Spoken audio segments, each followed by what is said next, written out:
পশ্চিমবঙ্গে ২০২৬ সালের বিধানসভা নির্বাচনের শঙ্খধ্বনি বেজে গেছে এবং রাজনৈতিক পরিবেশ পুরোপুরি উত্তপ্ত হয়ে উঠেছে। একদিকে যেখানে শাসক দল টিএমসি এবং প্রধান বিরোধী দল বিজেপি তাদের সর্বশক্তি নিয়ে ময়দানে নেমেছে, অন্যদিকে এবার নির্বাচনী লড়াইয়ে অখিল ভারত হিন্দু মহাসভার প্রবেশ সমীকরণকে আরও আকর্ষণীয় করে তুলেছে। দলের নির্বাচনী প্রতীক ডায়মন্ড, যা এখন আলোচনার কেন্দ্রে। কলকাতার বেলিয়াঘাটা বিধানসভা কেন্দ্রে এবারের লড়াই বিশেষভাবে জমজমাট হয়ে উঠছে। এই গুরুত্বপূর্ণ আসন থেকে হিন্দু মহাসভা একটি নতুন ও উদ্যমী মুখ সামনে এনেছেন, স্বপ্না মণ্ডল। পেশায় একজন সমাজকর্মী স্বপ্না মণ্ডল প্রথমবারের মতো নির্বাচনী ময়দানে নেমেছেন। তার লড়াই রাজনৈতিক দিগ্গজদের সঙ্গে হলেও তার লক্ষ্য ও মনোভাব স্পষ্ট এবং দৃঢ়। তিনি এই নির্বাচনকে শুধুমাত্র রাজনীতি নয়, বরং সেবার একটি মাধ্যম হিসেবে দেখেন।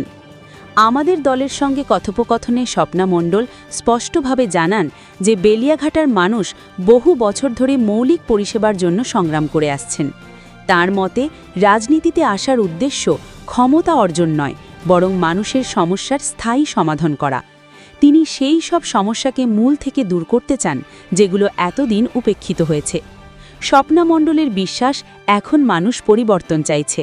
সেই ভাবনা থেকেই তিনি নির্বাচনী ময়দানে নেমেছেন। এখন দেখার বিষয় টিএমসি এবং বিজেপির শক্ত ঘাঁটিতে তার সেবার এজেন্ডা কতটা প্রভাব ফেলতে পারে। একজন সমাজকর্মীর স্বচ্ছ ভাবমূর্তি কি বড় রাজনৈতিক দলগুলোর নির্বাচনী সমীকরণকে চ্যালেঞ্জ জানাতে পারবে? আপনার মতামত আমাদের জানাতে ভুলবেন না। নমস্কার, আমি অখিল ভারতীয় হিন্দু মহাসভা থেকে বেলেঘাটা অঞ্চল থেকে আমি দাঁড়িয়েছি বিধানসভায়।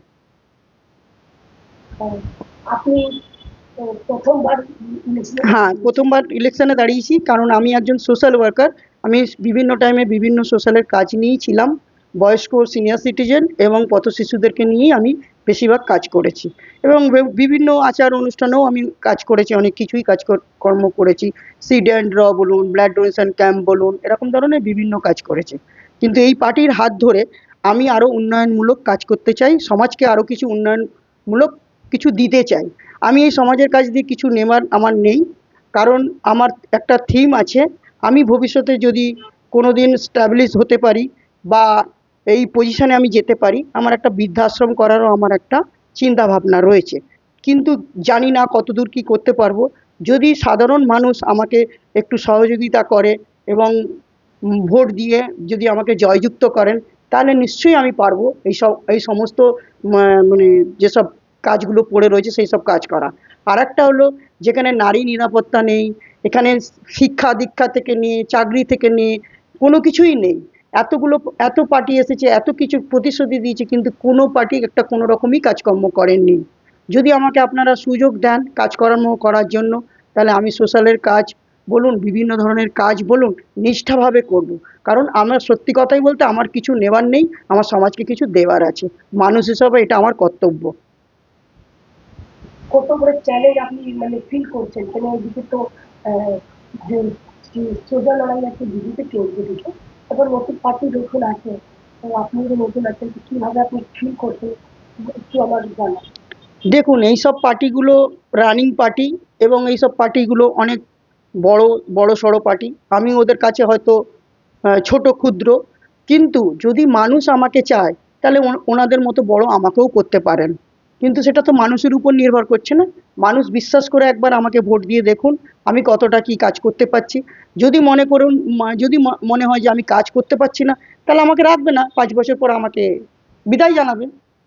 বেলিয়াঘাটার ক্ষেত্রে এলাকায় আপনি কি মনে করেন? এদিকে আপনি আছেন অনেকদিন থেকে, আপনি কি ফিল করেন, কি মূল সমস্যা কি? এদিকে অনেক কিছুই সমস্যা, যে সঠিকভাবে লোকেরা পরিচালনা পায় না। সে আইনি দিক থেকে বলুন বা কোনো কাজে কর্মের দিক থেকে বলুন, বেকারত্বের জ্বালা, কোনো কিছুই সেরকমভাবে পরিকাঠামো ঠিকঠাক নেই। হ্যাঁ, যেটা মানুষের নৈতিক পাওয়া দরকার সেটা কিচ্ছুই নেই এখানে। সেটা আমি কেন, জনসাধারণেরও তো ভালোভাবে বুঝতে পারছে। আর রাস্তাঘাটের যা অবস্থা সেগুলোও তো মানুষ বুঝতে পারছে, নিরাপত্তাভাবে চলারও কোনো উপায় নেই। দেখুন, বিজেপি ঠিক আছে, দেখা যায় কি তৃণমূল বেশিরভাগ মুসলিম করে, আপনি কি বলবেন? আমার কাছে বলার বক্তব্য, দেখুন সব জাতি আমার কাছে সমান। মানে সব জাতি আমার কাছে, মানে যে হিন্দু বা মুসলিম বা এটা কিছুই না। সবাই আমরা একত্রিতভাবে, আমার কাছে যে আসবে আমরা একত্রিতভাবেই কাজ করব তাদের সঙ্গে। আমার কাছে কোনো ডিফারেন্স বলে কোনো জাতি ধর্ম ডিফারেন্স নেই। ঠিক আছে। আচ্ছা, এটা বলুন, যেরকম দেখা যাচ্ছে কি আজকাল যে বলা যাচ্ছে কি টিএমসি থেকে সব ভয় খাচ্ছে। না, সেটা তো ঠিক না। ওনারা তো রানিং জিতা পার্টি। হ্যাঁ, সেটা ভয়ের বিষয় যদি বলেন যে ভয় পাচ্ছে, ভয় পাচ্ছে, আমার তো মনে হয় ভয় পাওয়ার কোনো কারণ নেই। ভারতবর্ষের আমরা গণতান্ত্রিক নাগরিক, আমাদের প্রত্যেকের ইলেকশনে দাঁড়ানোর অধিকার আছে এবং প্রত্যেকের সমস্ত কিছু মতামত বা বলারও অধিকার আছে। সেটা সেটা কোনো ফ্যাক্টর নয়। ওনারা এমনিতেই ওনারা রানিং বড় পার্টি, কিন্তু ওনারাও উচিত যে একটা কোনো মানুষই যে দাঁড়াক তাদেরকে ওনারা সহযোগিতা করুক। সহযোগিতা করে যার ইয়েতে যে যেইভাবে জিততে পারে। মানে ইলেকশনটা তো আর কেউ ছিনিয়ে নিয়ে জিতবে না।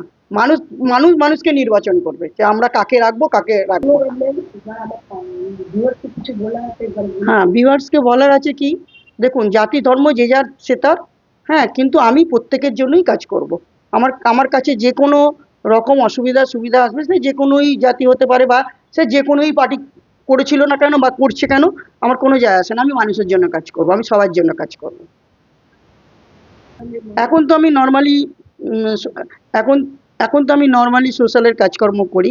যখন আমি পার্টি পাওয়ার পাবো, একটা পজিশন পাবো, তখন আমি আরও বড় করে এবং আরও ভালোভাবে কাজ করব।